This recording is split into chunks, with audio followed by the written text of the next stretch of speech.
नमस्कार, मी प्राजक्ता जोशी. इंडी जर्नलच्या न्यूजपेपर राऊंडअपमध्ये आपल्या सर्वांचं स्वागत आहे. आजच्या राऊंडअपची सुरुवात करूया इंडियन एक्सप्रेसने.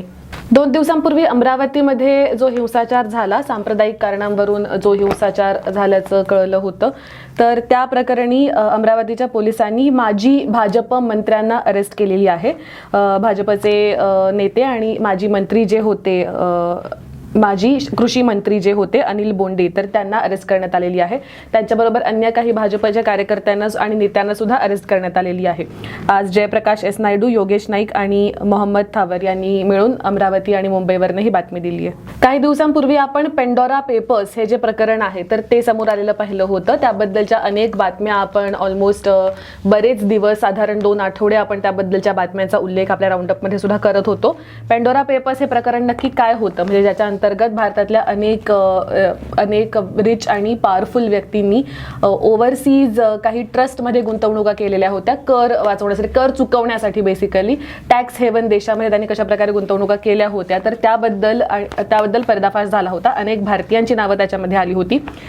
जे हे इन्व्हेस्टिगेशन करण्यात आलं होतं इंटरनॅशनल लेवलला, त्याच्यामध्ये इंडियन एक्सप्रेसचा सुद्धा सहभाग होता.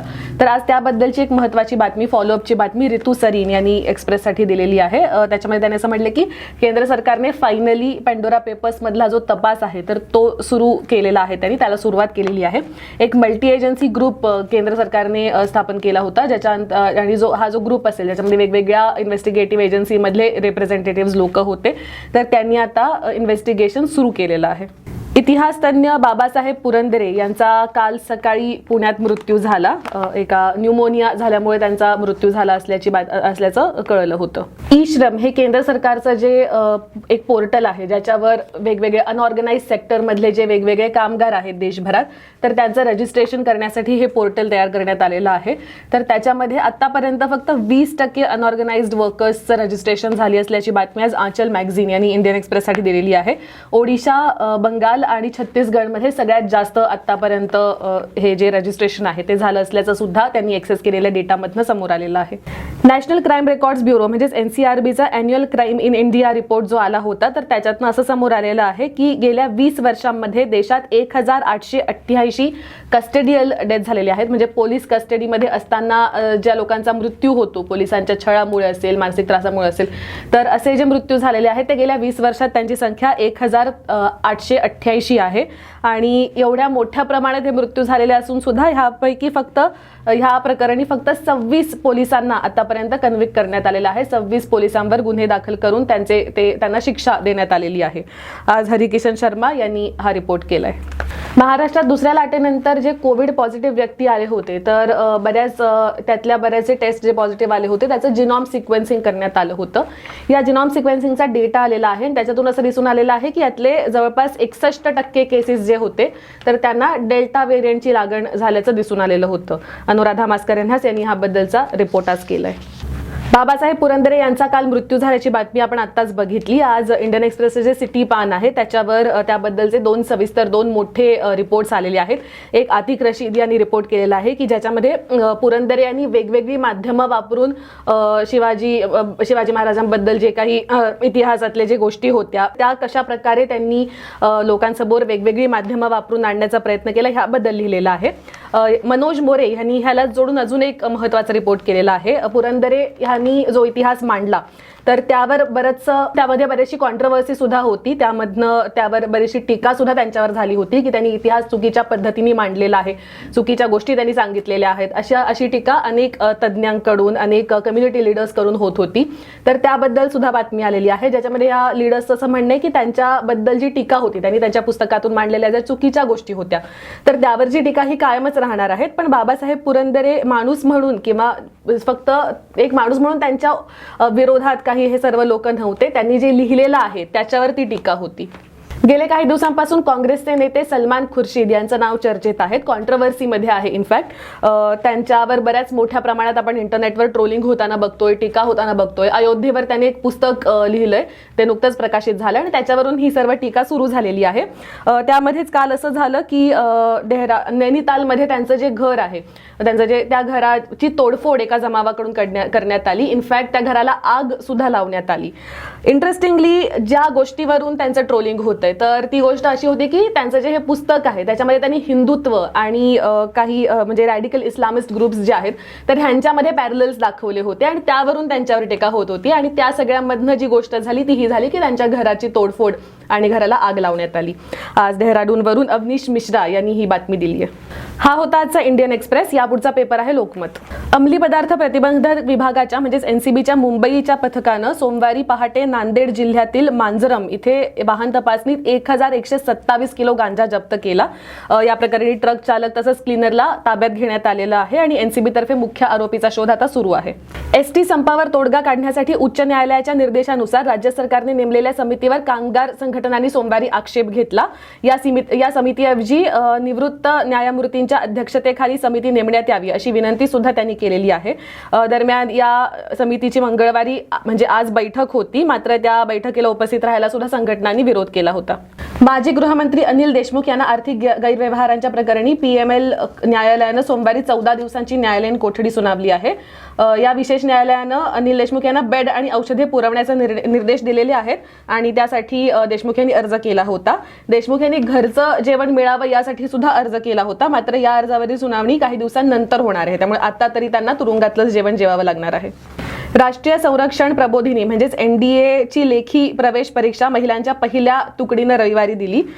एनडीए मध्ये मुलींना प्रवेश दिला जावा असे आदेश सर्वोच्च न्यायालयानं दिल्यानंतर 2 महिने व्हायच्या आतच मुलींना ही केंद्रीय लोकसेवा आयोगानं व्यवस्था केलेली परीक्षा देता आली. जवळपास 20 महिन्यांच्या ब्रेकनंतर आता विदेशी पर्यटकांना परत प्रवेश देण्याचा निर्णय भारत सरकारने घेतलेला आहे.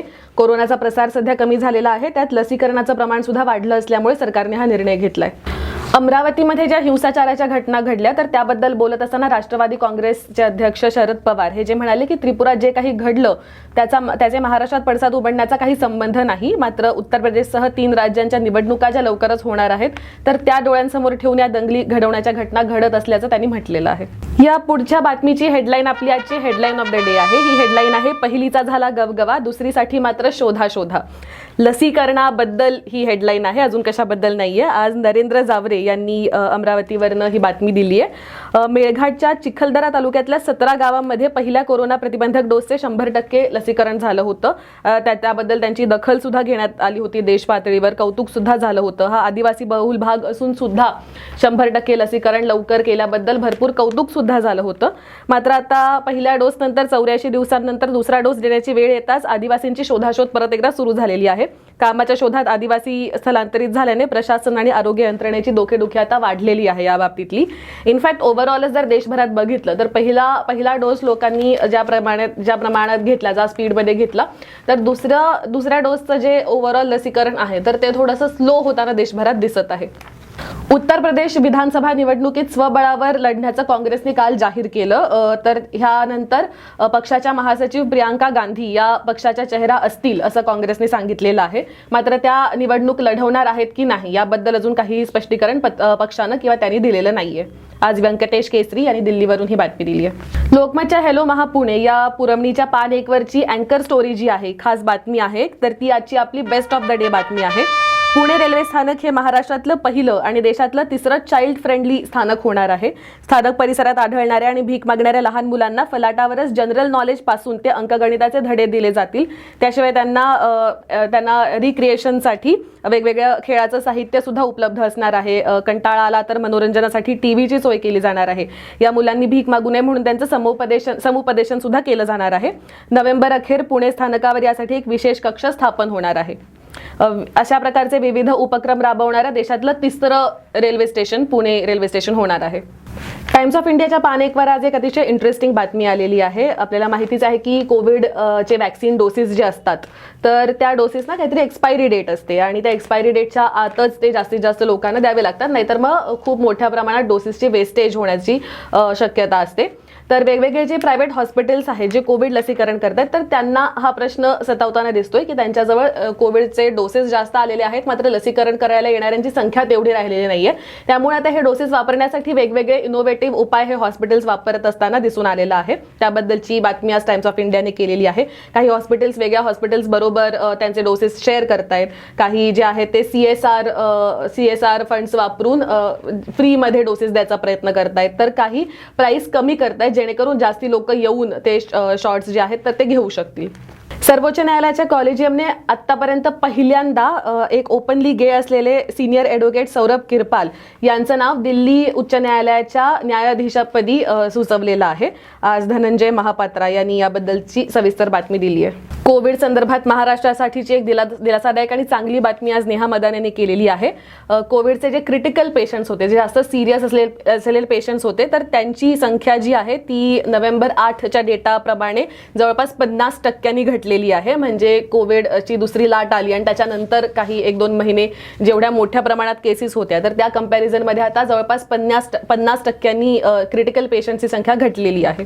पोस्टमॉर्टम म्हणजे शवविच्छेदनाचे जे काही प्रोटोकॉल्स आहेत, तर ते रिवाईज करण्यात आलेले आहेत केंद्राकडून आणि त्यानुसार आता सूर्यास्तानंतर सुद्धा ऑटॉप्सी करायला परमिशन दिली जाणार आहे. आतापर्यंत सूर्यास्तानंतर रात्रीच्या वेळी ऑटॉप्सी करायला, पोस्टमॉर्टम करायला परमिशन नव्हती, मात्र आता ती परमिशन मिळणार आहे. एज लॉंग एज काही संशयास्पद मृत्यू नसेल किंवा खुनाची केस नसेल किंवा बलात्कार किंवा सेक्शुअल हॅरेसमेंट झाल्याची केस नसेल, अशा प्रकारचा काही संशयास्पद मृत्यू जर नसेल तर ऑटॉप्सी करायला रात्री परमिशन मिळणार आहे. राहुल द्रविड यांना नुकतंच भारतीय पुरुष क्रिकेट संघाच्या मेंटॉरपदी त्यांची नेमणूक करण्यात आलेली आहे. तर आता नवीन मेंटॉर म्हणून काय नवीन चेंजेस टीममध्ये ते करू शकतात, काय त्यांच्याकडून एक्सपेक्ट केलं जाऊ शकतं, याबद्दलची एक सविस्तर बातमी आज अरानी बसू यांनी दिलेली आहे टाइम्स स्पोर्ट्स या पेजसाठी. हा झाला आजचा टाइम्स ऑफ इंडिया. या पुढच्या पेपर्सकडे वळण्याआधी मी तुम्हा सर्वांना एक अपील करू इच्छिते. आपल्याला माहितीच आहे की इंडी जर्नल हे एक रीडर फंडेड आणि इंडिपेंडेंट न्यूज पोर्टल आहे आणि आमचं काम असंच कंटिन्यू करत राहण्यासाठी आम्हाला तुम्हा सर्वांच्या सपोर्टची गरज आहे. आमच्या वेबसाईटवर आम्ही इंग्लिश आणि मराठी ह्या दोन्ही भाषांमधून वेगवेगळे रिपोर्ट्स, वेगवेगळे लेख हे पब्लिश करत असतो. काही लोकल इश्यूज आम्ही कव्हर करतो, काही नॅशनल तर इंटरनॅशनल इश्यूज सुद्धा आम्ही त्यामध्ये कव्हर करत असतो. आमच्या वेबसाईटला नक्की भेट द्या. इंडी जर्नल याच नावाचं आमचं एक यूट्यूब चॅनल सुद्धा आहे. या चॅनलवर आम्ही वेळोवेळी वेगवेगळे व्हिडिओ रिपोर्टाजेस असतील, एक्सप्लेनर्स असतील, इंटरव्ह्यूज असतील, तर ते अपलोड करत असतो. आमच्या चॅनलला सुद्धा नक्की सबस्क्राईब करा. या व्हिडिओचं डिस्क्रिप्शन जर तुम्ही बघितलं तर त्याच्यामध्ये तुम्हाला एक गुगल प्ले स्टोअरची लिंक दिसेल, ज्यावर क्लिक करून तुम्ही इंडी रेडिओ हे आमचं ॲप जे आहे तर ते डाउनलोड करू शकाल. या ॲपवर तुम्ही आमच्या वेबसाईटवरचा जो कंटेंट आहे तर तो त्याच्यावर तुम्ही ऐकू शकता. म्हणजे आमचे आर्टिकल्स वाचायच्या ऐवजी तुम्ही त्याच्यावर डायरेक्टली ते ऐकू शकता.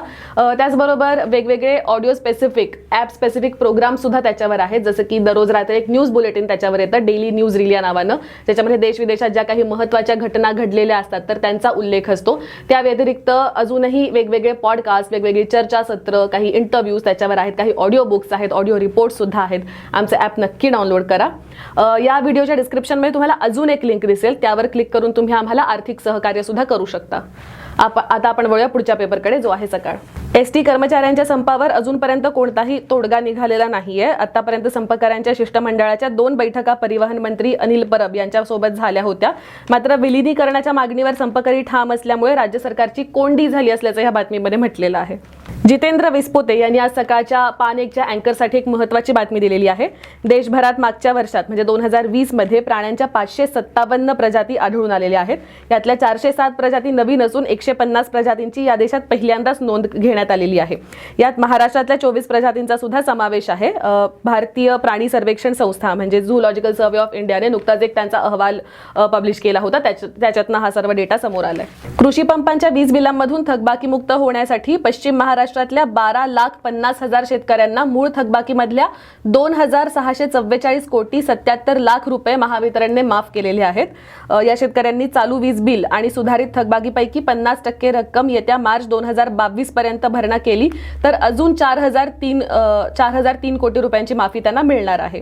मात्र थकबाकी मुक्ती योजनेत जे सहभागी नाहीयेत किंवा चालू वीज बिलाचा भरणा ज्यांनी केलेला नाहीये, अशा शेतकऱ्यांच्या कृषी पंपाचा वीज पुरवठा खंडित करण्याची कारवाई करणार असल्याचं महावितरणने सांगितलेलं आहे. हा होता आजचा सकाळ. या पुढचा पेपर आहे द हिंदू. लखीमपूर खेरी हिंसाचार प्रकरणी सर्वोच्च न्यायालयानं उत्तर प्रदेश पोलीस तसंच उत्तर प्रदेश सरकारला धारेवर धरल्याच्या अनेक बातम्या आपण बघितलेल्या आहेत.